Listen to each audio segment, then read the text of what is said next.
ငါလည်းရွာကိုပြန်မြောက်တာကြာပြီဆိုတော့ရွာရဲ့သတင်းပလင်းလေးပါလေဘာမှမကြောက်ဘူးရွာမှာဘာတွေပြောင်းလဲကုန်ဘာမှမပြောင်းလဲပါဘူးအေးကဆင်းလေရွာဘာမှမပြောင်းလဲဘူးဆိုတော့ဒီကောင်ငါတို့အိမ်ရောဟိုဘာတွေပြောင်းလဲကုန်ဘာမှမပြောင်းလဲပါဘူးဒါပေမဲ့ဟိုမင်းမွေးထားတဲ့ကြောင်လေးတော့တည်သွားပြီကွာဟာကြောင်လေးတည်သွားပြီဟာအဲ့ဒီကြောင်လေးအရန်လိမ်မာတာကွာဘာဖြစ်လို့တည်သွားတာလဲမင်းအဖေနဲ့မင်းအကိုစကားများကြတယ်လေစကားများပြီးမင်းအကိုကအရင်မူးမူးနဲ့အဲစပက်ကြီးကိုမီးရှို့လိုက်တာပါသွားတာပဲစပက်ကြီး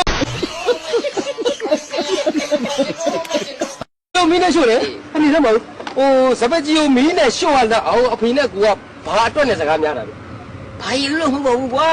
ဟိုမင်းညမလေးအယက်သမားထုံးနိုင်နဲ့လိုက်ပြေးတဲ့ကိစ္စဟာဘာညီမလင်းလောက်လိုက်သွားပြီနေစမ်းဒီညီမလေးလင်းလောက်လိုက်သွားတဲ့ကိစ္စကိုအမေကဘာမှဝင်မပြောဘူးလားဟင်မင်းအမေကဘာမှဝင်ပြောလို့မရတော့ဘူးလေကွာပြောလို့မရတော့ဘူးဆိုတော့နေစမ်းဟိုသူတို့ကဟိုအမေစကားကိုနားမထောင်ကြတာလားဘယ်လိုဖြစ်တာလဲအဲ့ဒီလိုလည်းမဟုတ်သေးဘူးကွာမင်းတို့စပယ်ကြီးမိလောင်တော့မင်းတို့အိမ်မှာပါသွားတယ်မင်းအမေကတခါတည်းပါသွားအမလေးအမေပါသွားတယ်အတဆောမင်းသိပြီပေါ့အမလေးဗျာအမေရဲ့အမေတီးရတော့သားရမတီးလဲရပါလားအမေရဲ့မင်းရလဲကွာအမေကြလို့တီးရတယ်မှာဘာမှထူးခြားပြောင်းလို့မရှိဘူးလေမင်းမလို့ပြောတတ်တယ်ဗျဟောပါရဲ့ကထားလိုက်တော့ဒါဆိုရင်ငါအဖေနဲ့ကိုကအခုဘာမှနေကြလဲမင်းအကူကတော့မီးရှို့မှုနဲ့ထောင်ကြတော့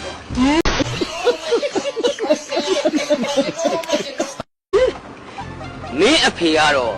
အဲ့ဒီစိတ်နဲ့ယူနေအမလေးဗျာအမလေးဗျာအမေကသေတယ်အဖေကယူတယ်အကူကထောင်ကြနေတယ်အဲ့ဒါကထူးထူးခြားခြားဘာမှပြောင်းလဲမှုမရှိဘူးလို့မင်းမလို့ပြောရတယ်မင်းမလို့ပြောရတယ်အဲ့ဒါပုံမှန်ချိန်နေဖြစ်မလားကွာစိတ်ကိုတည်တည်ငြိမ်ငြိမ်လေးထားစမ်းပါကွာဒါလောကရန်တရားရဲ့ပုံမှန်ပြတ်ွက်တွေပါတည်နေနေလိုက်တာရင့်ကျက်နေလိုက်တာတရားတွေပေါက်ပြီးတရားရှင်ကြီးအမလေးမင်းခံနေကြည့်မယ်ငါခံနေမရှိသေးဘူးတကယ်ကြီးရဲ့ငါရင်ထဲမှာပူနေပြီကြွပြောသမောင်းဒါဆိုရင်ဟိုငါညီလေးတွေညီမလေးတွေရောရင်ဘယ်လိုလဲပြောအောင်ကွာသူတို့ကအေးစေးပါလေအမလေးတော်ပါသေးရဲ့တော်ပါသေးအကြီးလေးတွေကခေါ်ပြီးမွေးထားလိုက်တယ်မလား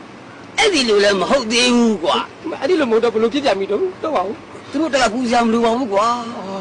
စိတ်အေးထားလိုက်တော့မလို့ထားတာပါမင်းအမလေးခုမှပဲရှင်နေအေးတော်တယ်တကယ်ကြီးဟာပြောစမ်းပါသူတို့တရွာလုံးကတနာနေတော့အေးပေါ့သူတို့ကလည်းရွာထဲမှာလှက်ပါတောင်ပြန်စားတော့ရွာတွေကထမင်းညာဟင်းညာလေးတွေပေးလိုက်ကြတာပါပဲကွာအမလေးဟာဒါဆိုကဲစပါးတရောင်းစားဒီရုပ်ကိုဘယ်လိုမှကိုချစ်လို့ကိုမရတာဖြစ်နေတတ်တောင်တတ်ပြစ်ချင်တာနားရလား